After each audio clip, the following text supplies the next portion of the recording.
Jemaat Klasik Solo yang dikasihi Tuhan, kita bertemu kembali dalam Renungan Bina Iman pada hari ini. Sebelumnya mari kita berdoa bersama.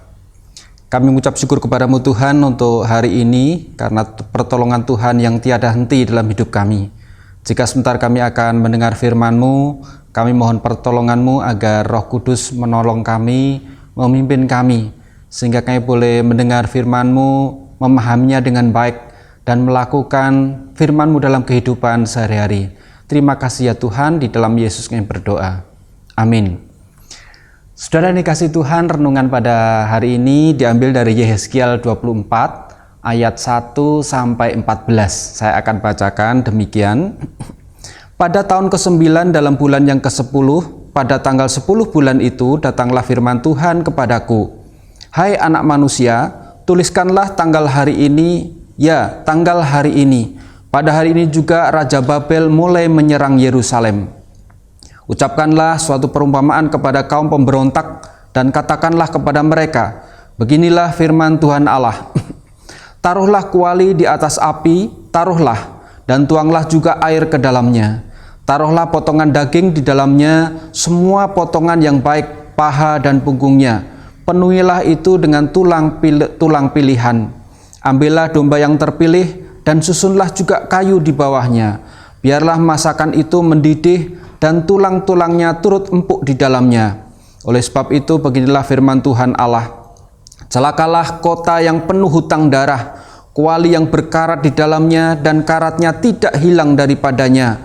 Keluarkan potong demi potong dari dalamnya tanpa memilih-milih, sebab darah yang dicurahkannya masih terdapat di tengah-tengahnya. Ia mencurahkannya di atas bukit batu yang gundul. Ia tidak mencurahkannya di atas tanah supaya ditutupinya dengan tanah. Demi amarah yang timbul dan rasa pembalasan yang bangkit, aku akan mencurahkan darahnya sendiri ke atas bukit batu yang gundul supaya jangan ditutupi. Oleh sebab itu beginilah firman Tuhan Allah. Celakalah kota yang penuh hutang darah, aku juga hendak memperbesar pancakannya. Susunlah banyak kayu, nyalakan api, biarlah dagingnya masak betul, buanglah kuahnya dan biarlah tulang-tulangnya hangus. Letakkanlah periuk itu kosong di atas bara api, supaya itu dibakar dan tembaganya menjadi merah, sehingga kotorannya hancur di dalamnya dan karatnya hilang.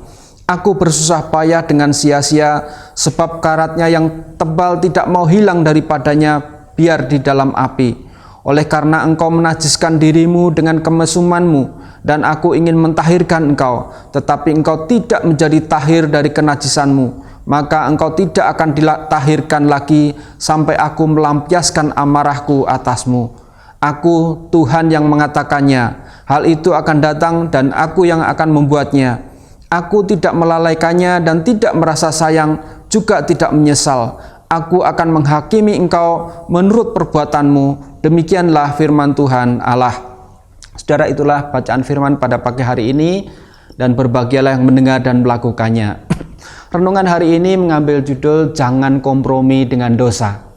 Saudara, sebuah pohon kecil di sela tembok awalnya hanya kecil sekali, tetapi ternyata lama-kelamaan pohon itu akan bisa menjebol tembok. Caranya bagaimana? Akarnya pelan-pelan merambat, terus merayap, dan akhirnya menjadi besar. Sehingga pohon itu semakin besar, dan tembok itu, rekahan itu semakin besar, dan bisa menjebol tembok. Demikian pula dengan dosa, saudara. Dosa yang semula kecil juga bisa merayap menjadi besar. Kalau kita kompromi dengan dosa kecil, maka dia lama-lama akan bisa menguasai hidup kita. Oleh karena itu, kita harus tegas terhadap dosa. Jangan sampai kita kompromi terhadap dosa. Bacaan Yehezkiel pada hari ini yang kita baca tadi begitu mengerikan. Hukuman Tuhan atas Israel yang telah memberontak dari Allah.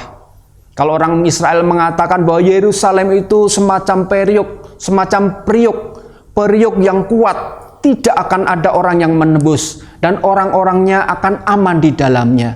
Tetapi saudara, di dalam Yehezkiel ini Tuhan menegaskan bahwa seperti kuali periuk yang berkarat, itulah yang terjadi dengan Yerusalem. Orang Israel dengan bangganya membanggakan Yerusalem yang kuat, dan orang-orangnya yang haus darah, mereka memberontak terhadap Tuhan, menumpahkan darah di atasnya, sehingga membuat karat kuali di tempat itu, membuat Yerusalem ternoda, bahkan berkarat karena begitu beratnya dosa yang dilakukan oleh orang Yerusalem, oleh bangsa Israel itu. Maka Tuhan mengatakan, pada tanggal 10 bulan 10, hari ini juga Babel akan menyerang Yerusalem. Kebanggaan orang Israel akan surut. Orang Israel yang bangga dengan dosanya, dengan perbuatannya, dan mereka meninggalkan Tuhan, hari itu mereka akan diambil satu persatu dan mereka akan dibuang. Saudara, Yehezkiel diminta menyampaikan sebuah perumpamaan kepada bangsa itu. Taruhlah kuali di atas api, tuangkanlah air, dan taruh juga potongan daging yang terbaik. Lalu penuhilah kuali itu dengan tulang-tulang pilihan. Lalu di bawahnya susunlah kayu di bawahnya, lalu bakar sampai masakan itu mendidih. Dan tulang-tulangnya itu menjadi empuk.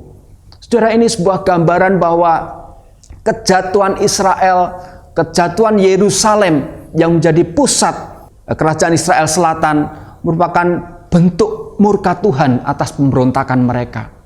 Sebagai umat Tuhan, jangan sampai kita kompromi dengan dosa. Allah begitu tegas terhadap orang yang berdosa. Oleh karena itu, kalau bangsa Israel setelah saudara yang ada di utara, mereka dibuang ke Asyur, mereka tetap bebal, mereka tetap memberontak Tuhan, bahkan mereka merasakan kebanggaan tersendiri. Tetapi melalui Nabi Yehezkiel yang ada di pembuangan ini, mereka ditegur oleh Tuhan bahwa mereka dinubuatkan untuk hancur. Mereka pelan-pelan satu persatu akan diambil oleh orang-orang Babel, sehingga mereka juga masuk dalam pembuangan dan Yerusalem akan hancur. Bukan hanya itu, maka bangsa Israel akan dimurnikan oleh Tuhan karena karat yang begitu tebal di dalam kuali itu, maka kuali itu harus dibakar, tembaganya sampai panas membara, hingga akhirnya karat itu akan hilang. Begitu besarnya dosa orang-orang Israel. Pelan-pelan, sedikit demi sedikit, dosa itu menjadi banyak, dan itu menjadi kemurkaan bagi Tuhan. Oleh karena itu, saudara, melalui renungan pada hari ini, kita harus memperhatikan mulai dari hal yang kecil.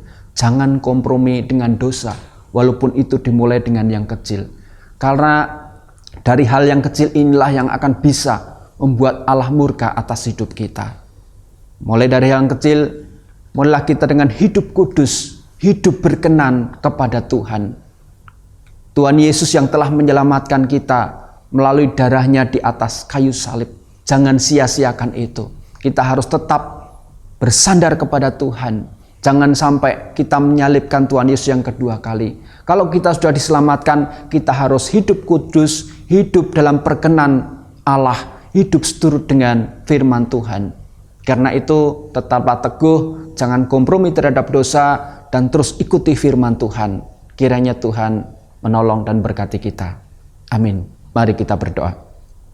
Kami bersyukur kepadamu Tuhan untuk saat ini, untuk firman-Mu yang menegur kami, agar kami tidak kompromi dengan dosa. Karena dari dosa kecil bisa membuat besar, dan itu menghancurkan hidup kami, sehingga Tuhan murka atas hidup kami. Terima kasih, biarlah melalui firman ini hidup kami terus berpadanan dengan Kristus, seturut dengan kehendak-Mu Tuhan, menjaga kekudusan hidup kami, sehingga selama hidup kami Tuhan tetap tunduk kepadamu, tetap taat kepadamu, dan kami menjadi orang-orang yang berkenan di hadapan-Mu. Berkati hari ini, agar hari ini kami boleh melanjutkan kegiatan dengan baik berkat pertolongan Tuhan. Dalam Tuhan Yesus kami berdoa. Amin. Kiranya Tuhan memberkati.